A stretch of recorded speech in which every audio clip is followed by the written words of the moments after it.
ஓம் ஹரஹர நம பார்வதீபதையே ஹரஹர மகாதேவா. தென்னாடுடைய சிவனே போற்றி, எந்நாட்டவர்க்கும் இறைவா போற்றி.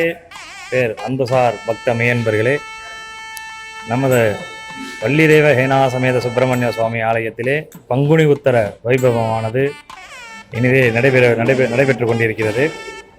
இன்றைய தினம் கொடியேற்றங்களுடன் கொடியேற்றங்கள் நடைபெற்று 10 நாள் உற்சவமானது நடைபெறும். அதைத் தொடர்ந்து 1/4/2026 புதன்கிழமை அன்று நமது ஆலயத்திலே பங்குனி உத்தர வைபவமானது வெகு விமர்சையாக நடைபெறவுள்ளது. அதிகாலை 4 மணி அளவிலே நித்திய பூஜையானது நடைபெற்று, அதைத் தொடர்ந்து 5 மணி அளவிலே நமது ஆலய தெப்பக்குளத்திலிருந்து பால்குடமானது புறப்பட்டு ஆலயம் வலம் வந்து பால்குடமானது அபிஷேகம் நடைபெறும். அதைத் தொடர்ந்து 5:30 மணி அளவிலே ஹோமங்களானது நடைபெற்று, சரியாக 8:30 மணி அளவிலே காவடிகள் எடுக்கப்பட்டு, அதைத் தொடர்ந்து கும்பங்கள் கடம் புறப்பாடாகி கடம் அபிஷேகம் நடைபெறும்.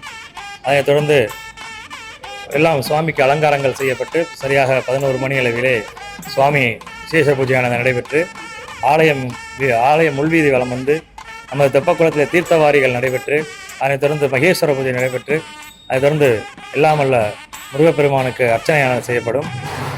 சரியாக 5 மணி அளவிலே எல்லாமல்ல முருகப்பெருமானுக்கு விசேஷ பூஜையானது நடைபெற்று, அதனைத் தொடர்ந்து ரதத்திற்கு எழுந்தருளி சரியாக 7 மணி அளவிலே ரதமானது புறப்பட்டு சரியாக 12 மணி அளவிலே ஆலயம் வந்தடையும். ஆகையால் பக்த மெய்யன்பர்கள் அனைவரும் இந்த வைபவத்திலே கலந்து கொண்டு எல்லாமல்ல முருகப்பெருமான் அருளுக்கு பாத்திரமாகும்படி அன்புடன் கேட்டுக்கொள்கிறோம்.